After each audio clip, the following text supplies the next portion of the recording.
no Evangelho de São Mateus, capítulo 6. Quem tem a sua Bíblia, leia conosco. Evangelho de São Mateus, capítulo 6, a partir do verso 25. Por isso eu vos digo, não andeis ansiosos pela vossa vida, quanto ao que haveis de comer ou beber, nem pelo vosso corpo, quanto ao que haveis de vestir. Não é a vida mais do que o alimento, e o corpo mais do que a veste? Verso 27. Qual de vós, por ansioso que esteja, pode acrescentar um côvado ao curso de sua vida? E por que andais ansiosos quanto ao vestuário? Considerai como crescem os lírios do campo. Eles não trabalham e nem fiam. Eu, contudo, vos afirmo que nem Salomão, em toda a sua glória, se vestiu como qualquer um deles.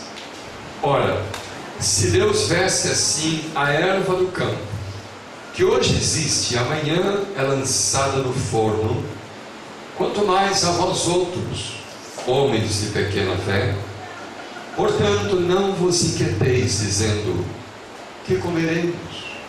Que beberemos? Ou com que nos vestiremos? Verso 33. Mas buscai em primeiro lugar o reino de Deus e a sua justiça, e todas essas coisas vos serão acrescentadas. Amém? Queridos amigos e irmãos, os psicólogos do Brasil fizeram uma pesquisa com milhares de pessoas. O que é que mais preocupa as pessoas? O passado, o presente ou o futuro? Ou você acha que as pessoas vivem em função do hoje? Só a preocupação com o dia do hoje? Ou as pessoas vivem preocupadas com o passado? Ou as pessoas vivem preocupadas com o futuro? Sabe qual foi o resultado da pesquisa? Só 10% das pessoas vivem o dia de hoje tranquilas, confiantes, não tem medo do passado e nem do futuro. 20% das pessoas têm medo do passado. São traumas emocionais, são feridas que não foram cicatrizadas, é o sentimento de culpabilidade, onde muitas vezes Deus já perdoou, mas a própria pessoa não se perdoou.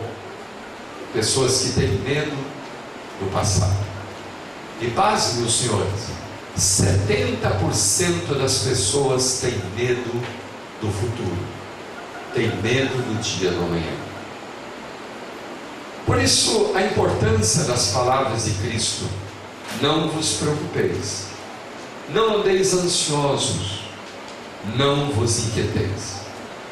Essa angústia e preocupação dos seres humanos com o futuro, com os problemas do dia a dia, tem trazido determinadas doenças modernas, como o estresse, a depressão e outras doenças chamadas de psicossomáticas. Psique é da mente e somatós é do corpo. Então são doenças que na realidade afetam a mente das pessoas. Só existem na mente, mas acabam afetando o corpo. Uma dessas doenças é a depressão. Há mais de 300 milhões de pessoas no mundo sofrendo de depressão. Pessoas famosas como a princesa Diana sofria de depressão. Mike Tyson, com toda aquela força bruta, sofre de depressão. É interessante que de cada 3 pessoas, 2 são do sexo feminino. Eu gostaria que vocês conhecessem um pouquinho sobre a depressão. Há 3 estágios da depressão: leve, moderado e o severo ou grave, onde se requer tratamento psicoterápico. Quais são os sintomas da depressão? Sabe, os sintomas podem ser a perda do apetite, ou um apetite desordenado, onde a pessoa come demais. Também, em relação ao sono, a perda do sono, ou dormir demais. Em alguns casos, as pessoas até se isolam e tomam cada vez mais medicamentos para dormir e simplesmente se isolar. Vontade de isolar-se também é um outro sintoma da depressão. Crise de choro, constante crise de choro, sentimento de perda, sentimento de culpabilidade, tendência suicida, baixa autoestima. Interessante saber também quais as causas da depressão. Há uma depressão chamada pós-parto, que afeta as mulheres e, por incrível que pareça, os maridos também. Afeta as mulheres quando elas não se preparam psicologicamente para uma gravidez, para uma gestação. De repente, vê que o seu corpo mudou, algumas mudanças físicas. De repente, já não tem a liberdade que tinha, o envolvimento afetivo, psicológico, emocional, físico, e acaba trazendo uma carga emocional muito grande. Mas também afeta o marido, porque de repente ele, que era o único objeto de amor, de atenção da companheira, da amada, de repente ele percebe que tem que repartir essa afetividade com uma outra pessoa, que embora seja o seu filho, seu próprio sangue, mas ele não estava preparado para isso. Então hoje sabe-se que existe a depressão pós-parto, que afeta os homens também. Uma das causas é a perda afetiva, a perda de um grande amor, de um namorado, de uma namorada, um divórcio, uma separação, ou mesmo a morte na família. Pode trazer uma depressão até mesmo grave, severa. Os conflitos familiares são grandes causas de depressão. Problemas de desavença entre pais e filhos, entre marido e mulher. As enfermidades prolongadas, demoradas, especialmente quando não há um preparo psicológico para enfrentar essa enfermidade. Os traumas emocionais também podem causar depressão, bem como a perda da esperança, a falta de uma expectativa para o futuro, trazendo consequentemente o medo, a angústia e a ansiedade. Carl Jung foi um dos maiores psiquiatras do mundo. Ele disse que foi procurado por pessoas do mundo inteiro. E ele falou duas coisas impressionantes. Ele disse que 95% das pessoas que o procuraram haviam perdido o que de mais importante a religião pode trazer, que é a fé, a confiança em Deus. Impressionante. Pessoas deprimidas porque perderam a confiança em Deus ou nunca tiveram. Ele disse uma outra coisa importante. Ele disse que todas as pessoas que conseguiram sobreviver aos campos de concentração do nazismo só sobreviveram aqueles que tinham fé, tinham uma expectativa positiva quanto ao futuro. Eles sabiam que tinham um amanhã. Eles sabiam que o choro pode durar uma noite, mas que a alegria vem pela manhã. Então, meus queridos, se o medo, a ansiedade, a angústia é uma das causas da depressão e dos problemas psicossomáticos, quão importantes as palavras de Cristo nessa noite, dizendo: não temas, não tenha medo, não fique ansioso, não viva preocupado. Interessante, queridos, no original grego, onde foi escrito o Novo Testamento, a palavra inquieto quer dizer o indivíduo que anda em duas direções opostas, mas sem sair do lugar. Esse é o sentido da inquietude.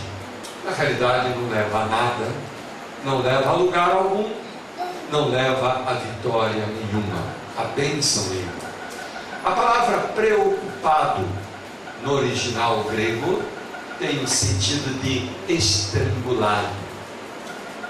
Alguém que está vivendo enforcado. Jesus está dizendo: não fique preocupado, não viva angustiado, enforcado, estrangulado. A expressão ansioso, no original grego, tem o significado de alguém que está procurando um gato preto no escuro, quando ele não está ali.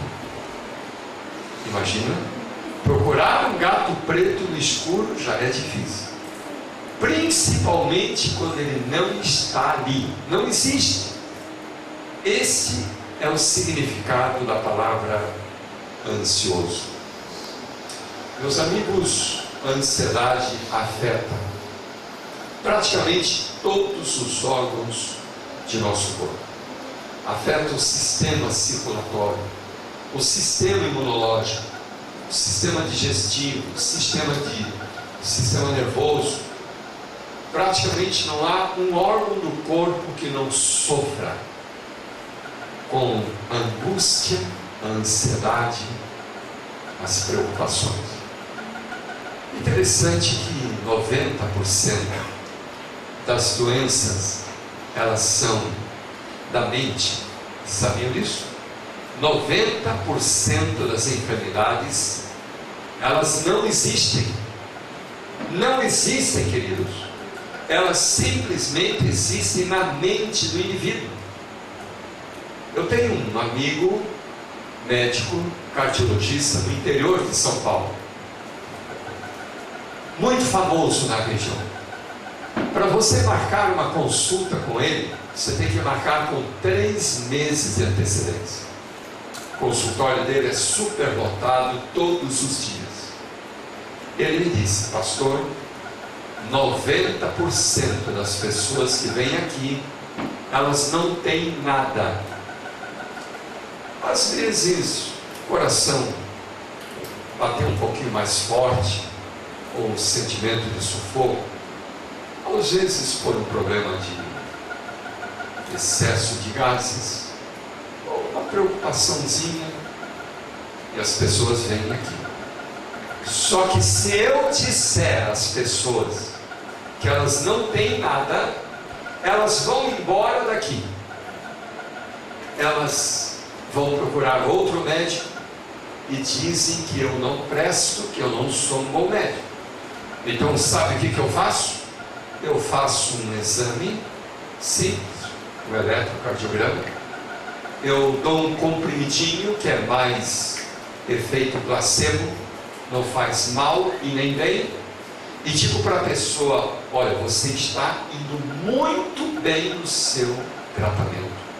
Por favor, não falte no próximo mês. Cada mês a gente vai fazer um exame, e não deixe de tomar o seu comprimidinho. Você está indo muito bem.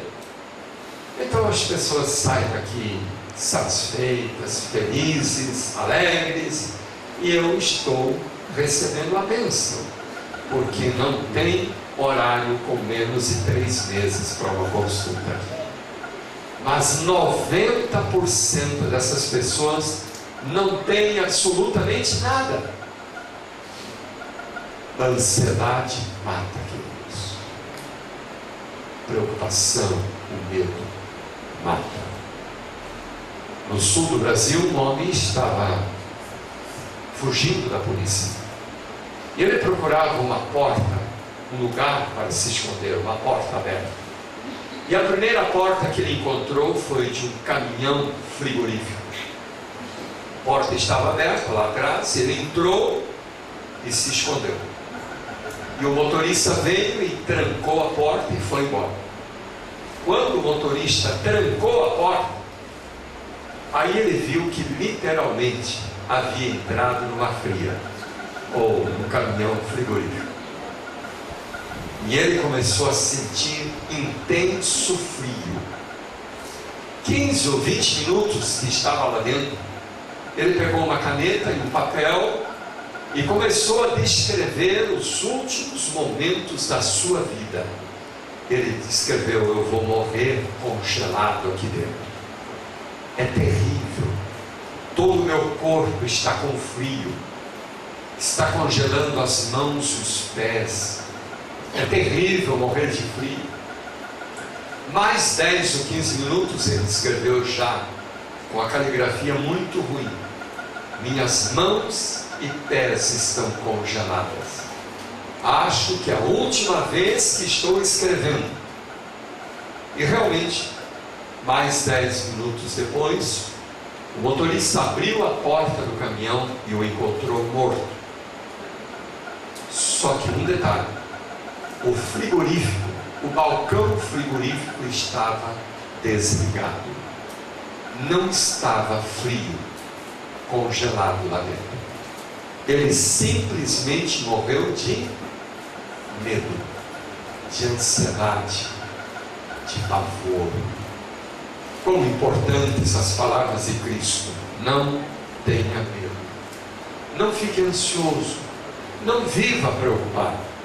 O coração bate 30 milhões de vezes por ano, um pouco mais, mas ele não se preocupa com isso. Ele só se preocupa com a próxima batida. Queridos, há um pensamento que diz: o princípio da ansiedade é o fim da fé, e o início da fé é o fim da ansiedade. Amém? Amém. Vamos repetir juntos? O princípio da ansiedade é o fim da fé, e o início da fé é o fim da ansiedade. Não temas, não tenhas medo. Sabe, queridos, um estudioso da Bíblia ficou surpreso ao ver que tantas vezes na Bíblia repete a expressão: não temas, não tenhas medo.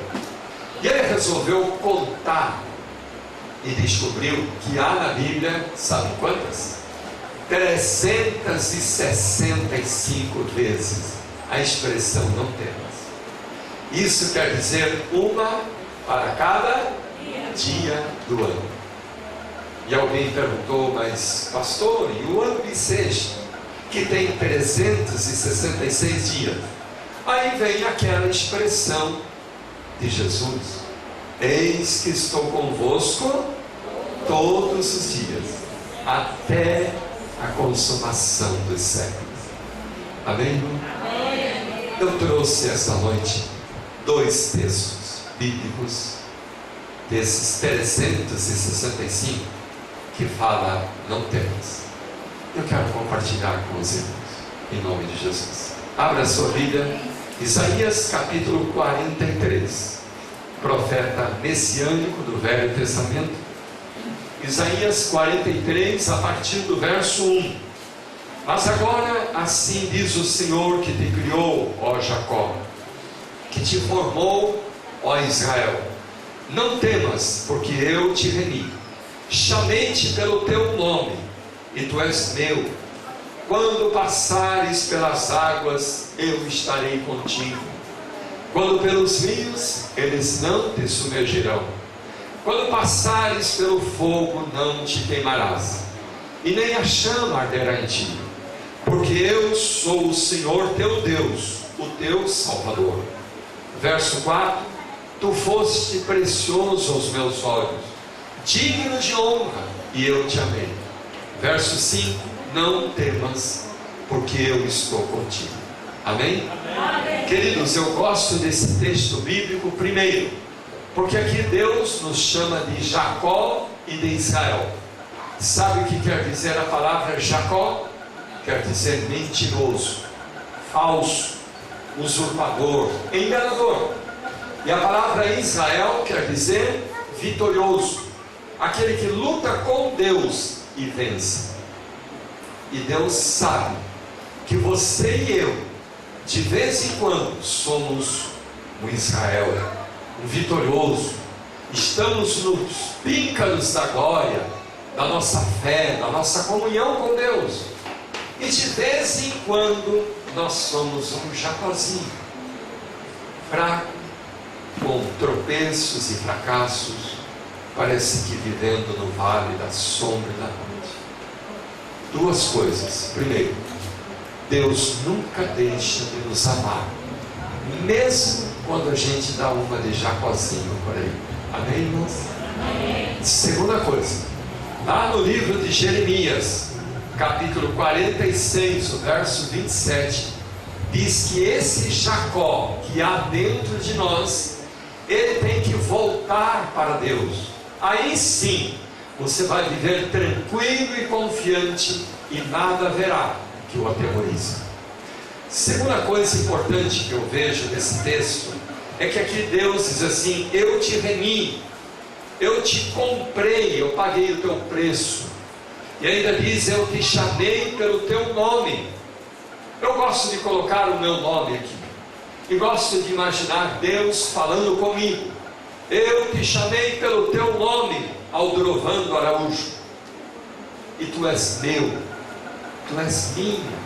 Coloque o teu nome aqui, filha, e ouça Deus dizendo: eu te chamei pelo teu nome, e tu és meu, tu és minha, você me pertence. Amém, irmãos? Amém. Graças a Deus. O verso 2 é muito lindo. Deus promete passar conosco pela água e pelo fogo, que são símbolos das provas, das lutas, dos problemas aqui desse mundo.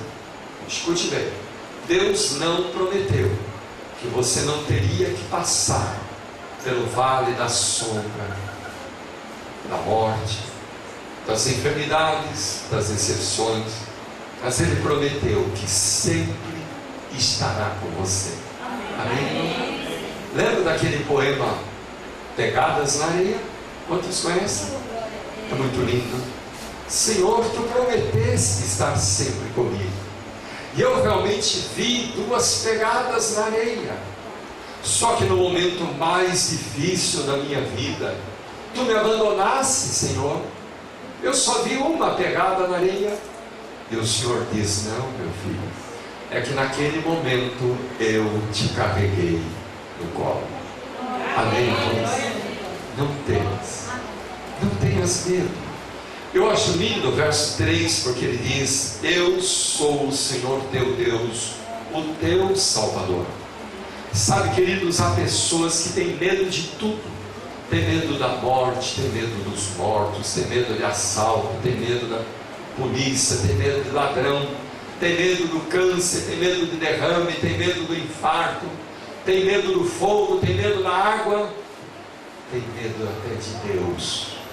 Muitos têm medo de Deus, têm medo do juízo final. Há pessoas que vivem mordendo a língua: será que eu vou conseguir? Será que eu vou me salvar? Escute aqui, meu querido irmão, querido irmão. Salvação não é pelas obras. Isaías 64, verso 6 diz que a nossa justiça é como trapo da imundícia diante de Deus. Sabe o que é esse trapo de imundícia? Hoje tem nas farmácias um absorvente íntimo para as senhoras usarem no período da menstruação. Naquele tempo, no deserto, em lugares difíceis, não existiam. Eram realmente trapos usados. E a Bíblia está dizendo que a nossa justiça perante Deus é aquele trapo, aquele paninho sujo, velho, cheio das impurezas do sangue da mulher na sua purificação. Você tem alguma esperança de se salvar pelas obras? Desista, porque jamais Deus irá bater nas suas costas e dizer: meu filho, parabéns, você merece o céu. Não, queridos, salvação sempre será um ato de Deus. Por isso ele diz: eu sou o teu Salvador. Isaías capítulo 61, verso 10. O profeta diz: Senhor, tu me cobristes com o teu manto de justiça, tu me cobristes com as vestes de salvação. Quando você aceita Jesus como Salvador e entrega a sua vida a Ele, Jesus, cobre você com o seu manto sagrado da sua justiça, aquele manto branco precioso. Então Deus olha para mim, para você e vê não os nossos pecados, não nossos trapos de imundícia, mas Ele vê o manto sagrado da justiça de Cristo nos cobrindo. E então você está salvo, não porque você merece, mas porque Jesus Cristo morreu para ter o direito de salvar a você e a mim. Amém, irmão? Amém. Deus seja louvado. Queridos, muito mais do que nós queremos ir para o céu, Deus, o nosso Pai, quer nos levar para o céu. Amém? Amém. Graças a Deus. Não tenha medo de Deus. Claro, o manto sagrado da justiça de Cristo não é caro para pecados acariciados, encobertos. Para a pessoa que quer viver, continuar e morrer no pecado acariciado, aí não há esperança. Mas para o pecador arrependido, que se agarra das mãos de Cristo, dizendo: Senhor, tem misericórdia de mim, salva, perdoa, purifica, transforma. Ele abraça você e diz: eu sou o teu Salvador. Ele diz: tu foste precioso aos meus olhos, digno de honra, e eu te amei. Não temas, porque eu estou contigo. Amém? O outro texto muito lindo que eu quero repartir com os irmãos está no livro de Samuel. Primeira, segunda Samuel. Abra a sua Bíblia, por favor. 2 Samuel é depois de Juízes. Você vai encontrar o livro de Samuel. 2 Samuel capítulo 9, a partir do verso 3. Disse-lhe o rei Davi: não há ainda alguém da casa de Saul para que use da bondade de Deus para com ele? Então Ziba respondeu: há ainda o filho de Jonatas, aleijado de ambos os pés. 2 Samuel capítulo 9, e agora o verso 4. E onde está? Perguntou o rei Davi. Ziba respondeu: está na casa de Maquir, filho de Amiel, em Lodebar. Então o rei Davi mandou trazê-lo. Verso 6. Vindo Mefibosete, filho de Jonatas, filho de Saul, a Davi, inclinou-se, prostrando-se com o rosto em terra. Disse-lhe Davi: Mefibosete. Ele respondeu: eis-me aqui, o teu servo. Então lhe disse Davi: não temas, porque eu usarei de bondade para contigo, por amor de Jonatas teu pai, e eu te restituirei todas as terras de Saul teu pai, e tu comerás pão para sempre comigo à minha mesa. Termina o capítulo no verso 13 dizendo: morava Mefibosete em Jerusalém, porquanto comia sempre à mesa do rei, e ele era coxo de ambos os pés. Eu queria dizer, queridos, que a história de Mefibosete não termina aqui. Para mim, termina lá no livro de 1 Crônicas, capítulo 8, verso 34, onde o nome de Mefibosete foi mudado para Melibe-Baal. que quer dizer instrumento de Deus para combater a Baal. Explico o porquê. Vamos um pouquinho ao histórico do texto que acabamos de ler. Saul havia sido o primeiro rei ungido de Israel. Ele havia sido um bom rei, humilde, buscava a Deus, prosperava, milagres de Deus aconteciam na vida dele, porque, como o primeiro texto de Mateus, ele buscava em primeiro lugar o reino de Deus e a sua justiça. Só que de repente, o orgulho e a presunção subiram ao coração de Saul, e ele começou a afastar-se de Deus. Ele começou a deixar a justiça, a vontade de Deus, o caminho de Deus, e começou a fazer a sua própria vontade. E aí, gradativamente, ele foi perdendo as bênçãos de Deus, até que o Espírito Santo de Deus se retirou da sua vida, e um espírito mau, um espírito do demônio se apossou da vida de Saul. Ele ficou completamente transtornado. Quando soube que Davi havia sido ungido rei em seu lugar, diversas vezes ele tentou matar a Davi. Ele se tornou um espírita, macumbeiro, foi a uma pitonisa de Endor. Ele acabou matando líderes da igreja, sacerdotes da terra de Nod. Ele ficou completamente transtornado. Houve um dia, queridos, em que ele estava perseguindo Davi, tentando matá-lo. Davi estava escondidinho no fundo da caverna, e ele entrou, Saul entrou na caverna. E o general de Davi disse: olha, Deus o colocou nas suas mãos. Vamos lá. Só uma lançada no peito, ele não vai dizer nem ai, vai morrer dormindo. Davi disse: não, Deus me guarde de que eu venha tocar no ungido do Senhor, porque jamais alguém tocou no ungido do Senhor e ficou impuro.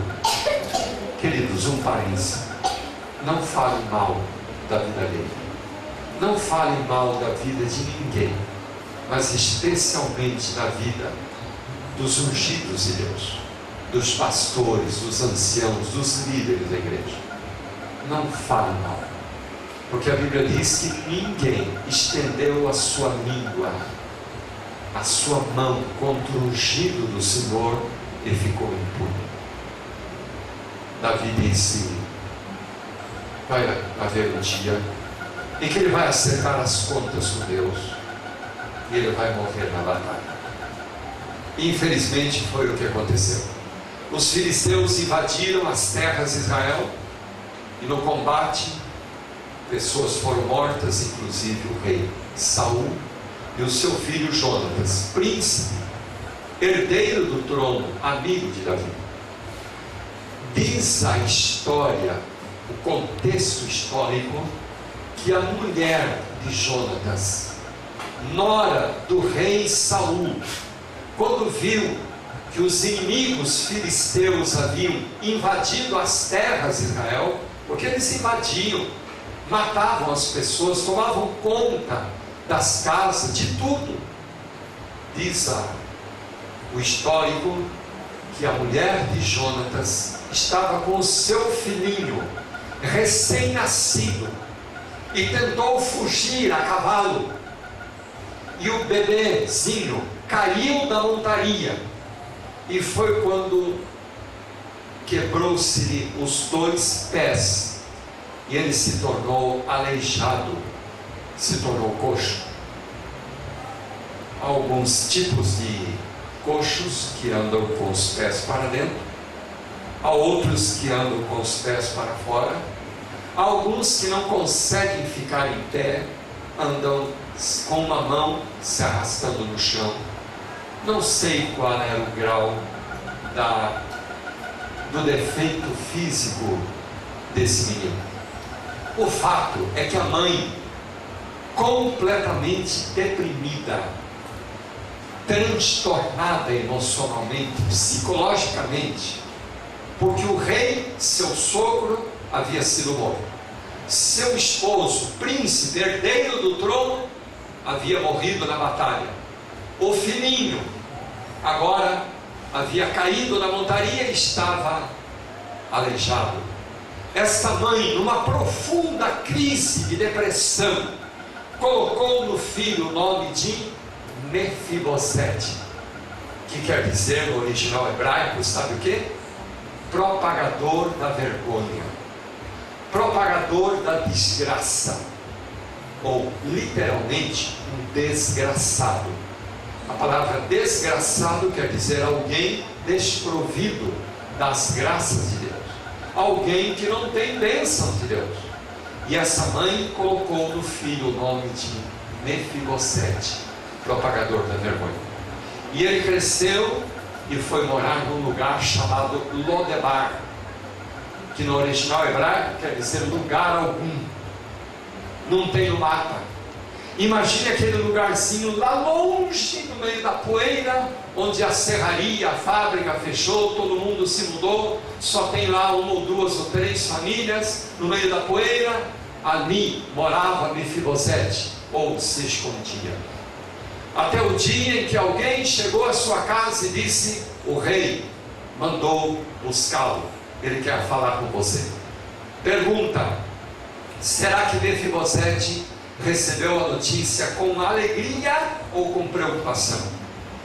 Muita preocupação. Sabe, queridos, foi feita uma pesquisa nas fábricas, nos locais de emprego. Sabe qual é a frase que mais preocupa os empregados? É quando alguém diz assim: o chefe quer falar com você, lá no escritório, mandou te chamar. Pronto. Primeira pergunta: o que eu fiz de errado? E agora? Vou perder o emprego?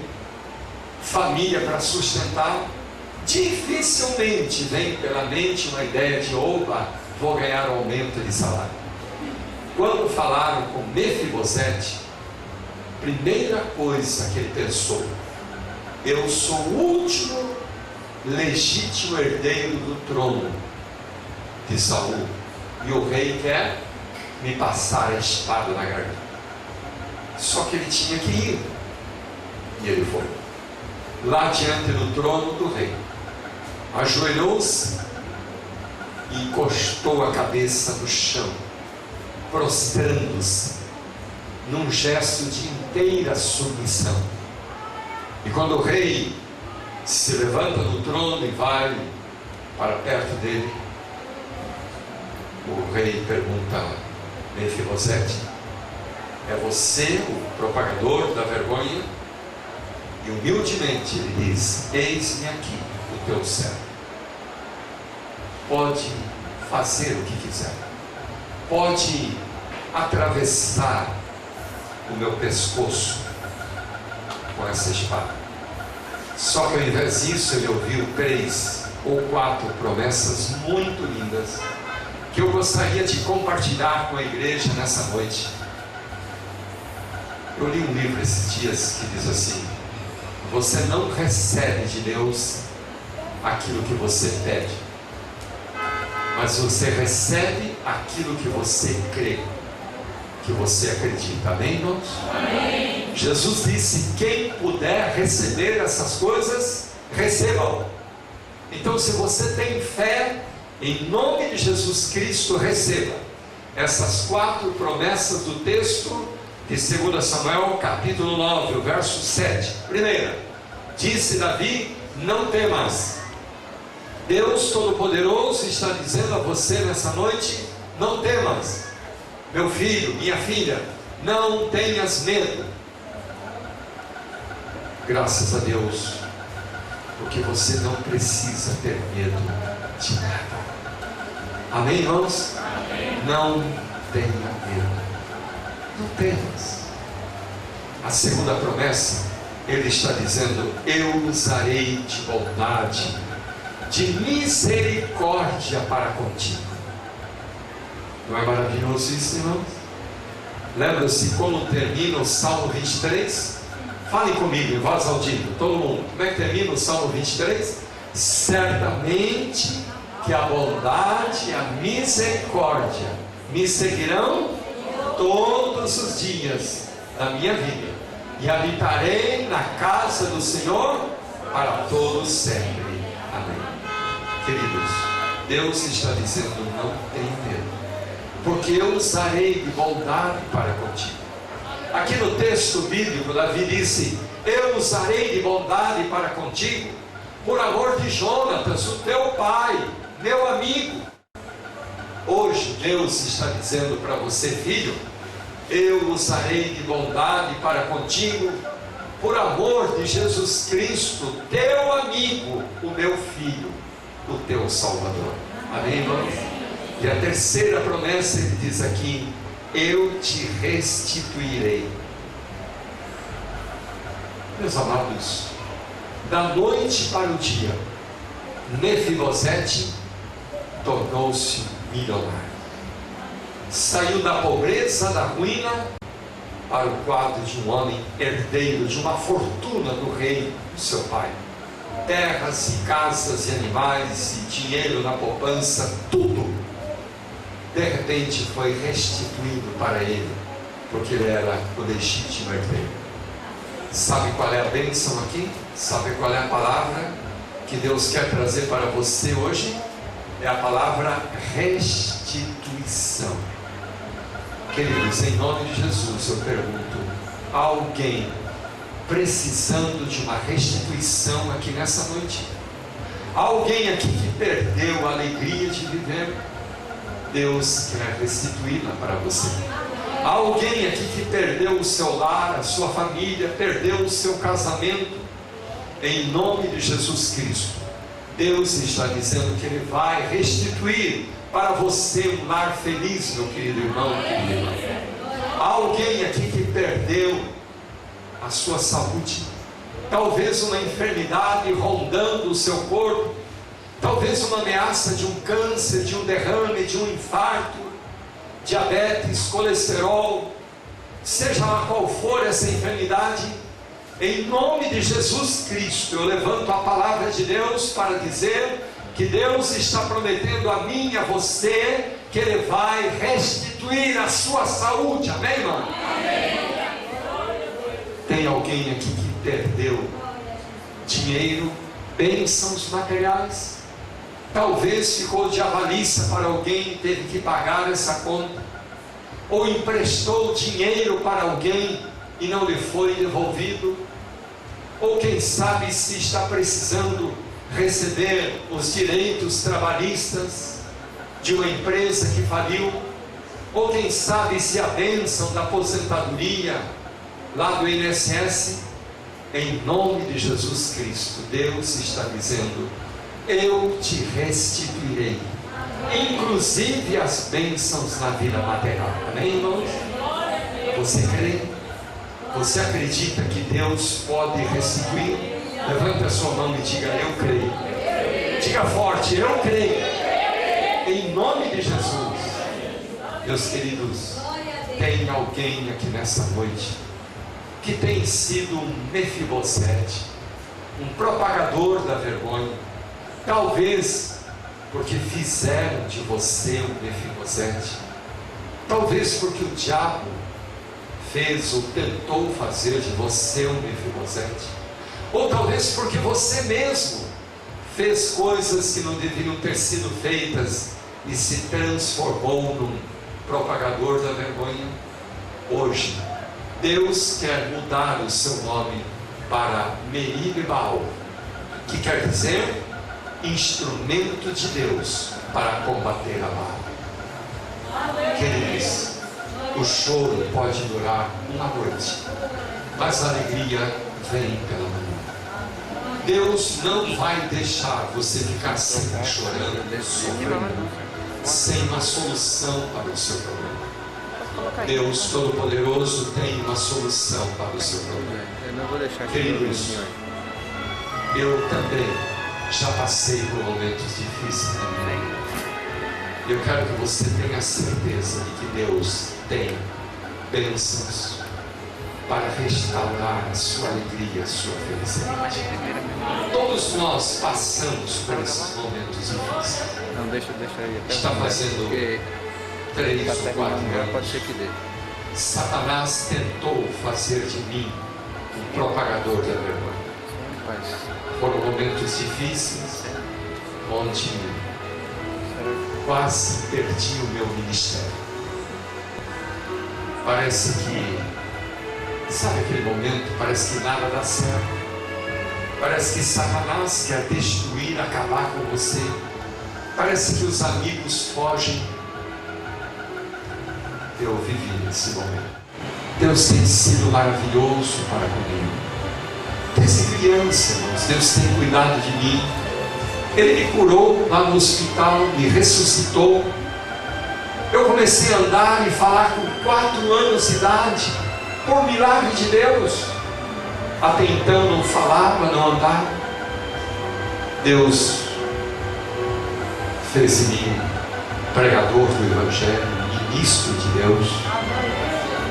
Hoje, o meu texto preferido é Isaías 61, versos 6 e 7, onde diz: Tu serás chamado ministro de Deus, sacerdote do Senhor, e eu te darei em lugar da vergonha, eu te darei dupla honra, e te darei o dobro de tudo. Hoje, queridos, tenho a bênção da aposentadoria do INSS, a jubilação da obra também.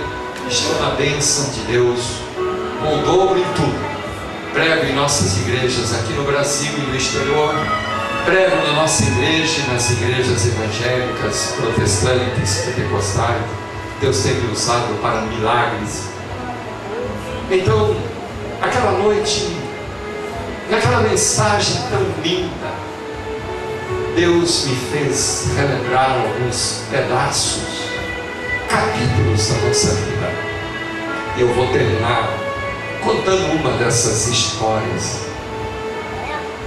Nós éramos 5 filhos homens, 5 meninos, na faixa de 8 a 12 anos de idade, quando de repente mamãe ficou grávida e ela deu à luz a uma menina, uma linda garota.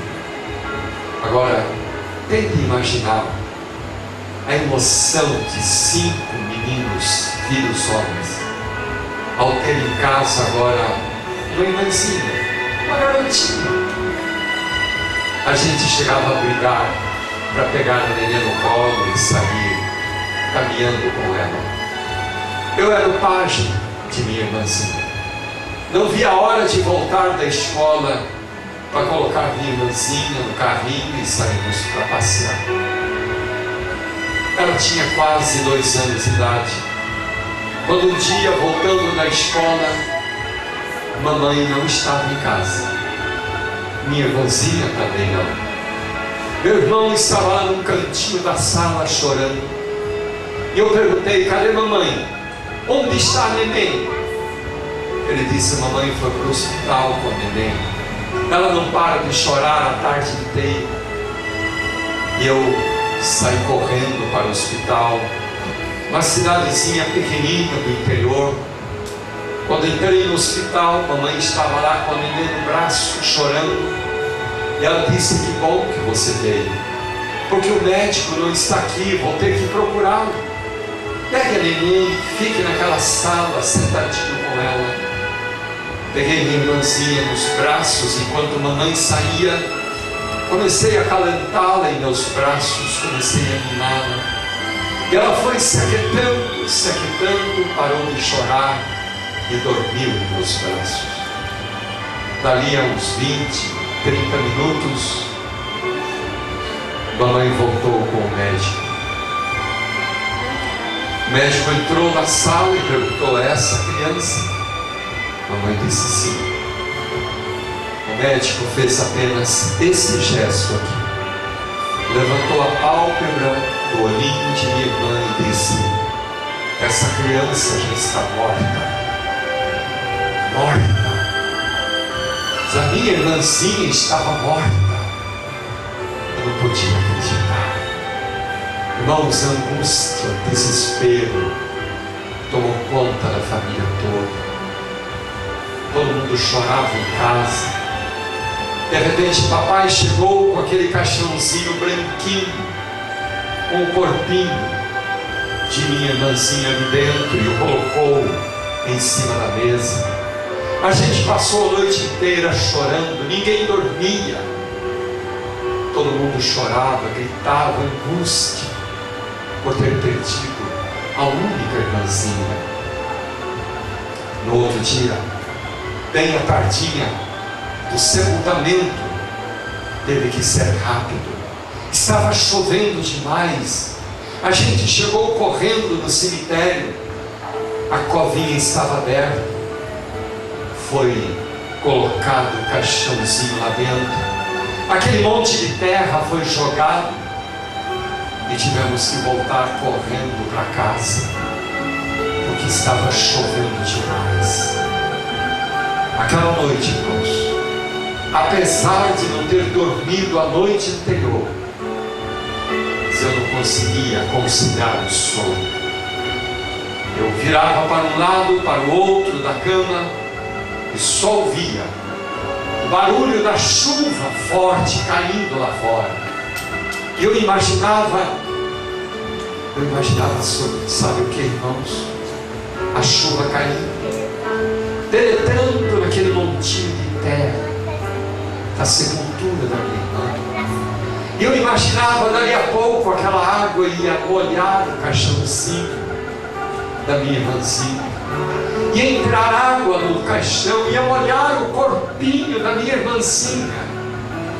E eu não podia suportar isso. Era perto de meia-noite, pulei a janela de casa, saí correndo no meio da chuva, pulei a cerca do cemitério e fui lá onde estava minha irmãzinha, naquele montinho de terra. Me deitei de bruços para proteger com o meu corpo a sepultura da minha irmãzinha, daquela chuva que estava caindo. Eu dormi deitado de bruços naquele monte de terra. Não sei quanto tempo havia dormido no meio da chuva, quando eu acordei com uma mão pesada aqui no meu ombro, dizendo: filho, levanta, vamos embora para casa. Era o meu pai. Eu disse: não, papai, eu não posso deixar minha irmãzinha sozinha aqui. A chuva está muito forte, vai molhar a terra, vai molhar o caixãozinho, vai encher de água e molhar o corpinho da minha irmãzinha, papai. Eu não posso sair daqui. Fica comigo, papai, aqui junto. Mas o meu pai, sem dizer uma palavra, ele volveu as costas e foi embora. Quando meu pai foi embora, irmãos, aí eu chorei com a alma, com o coração. Eu gritava na noite escura e chuvosa, sozinho, abandonado. Eu achava que meu pai ia ficar ali comigo, mas ele não ficou, ele foi embora. Por isso eu chorava, gritava desesperado. Mas a minha angústia não durou mais do que 20, 30 minutos. E o meu pai voltou. Ele voltou com uma lona, um encerado. Ele me pediu licença para levantar um pouquinho. Ele estendeu a lona sobre aquele montinho de terra. E daí ele, meu pai, se deitou sobre a lona. E nunca vou esquecer o quarto, quando ele abriu os braços bem assim e disse: vem filho, deita aqui no ombro do papai. E eu me deitei no ombro do meu pai. E ele puxou a ponta do encerado da lona e nos cobriu. E ali passamos juntos a noite mais escura da minha vida. Eu cheguei a pensar que meu pai havia me abandonado, mas não, queridos. Ele apenas foi buscar uma lona para passarmos juntos a noite, até que o sol voltou a brilhar e voltamos embora para casa. Queridos, eu não sei se há alguém aqui passando por uma noite escura na sua vida, alguém sendo Mefibosete, propagador da vergonha. Deus quer restituir nessa noite tudo aquilo que você está precisando. Vai rodar um hino desse CD que diz: como uma criança indefesa, assim eu estava sem Jesus, até que eu encontrei o Mestre. Ele me amou, a minha vida Ele mudou, e agora dele eu sou. Enquanto roda esse hino, eu quero convidar em nome de Jesus aqueles que querem dizer para Deus: Senhor, eu quero que o Senhor me restitua tudo aquilo que eu perdi. Eu quero que o Senhor mude toda a minha vida. Eu quero que o Senhor me abençoe. Eu quero que o Senhor esteja comigo na noite escura da minha vida. Que o Senhor me ampare, me segure, me dê a fé, a certeza de que o Senhor não me abandona. Ao meu quarto no CD, enquanto você ouve, se você quer se agarrar à mão de Deus e deitar em seus braços, venha aqui à frente nessa noite. Venha como que dizendo: Mefibosete, nunca mais. Eu quero a bênção de Deus. Ouça.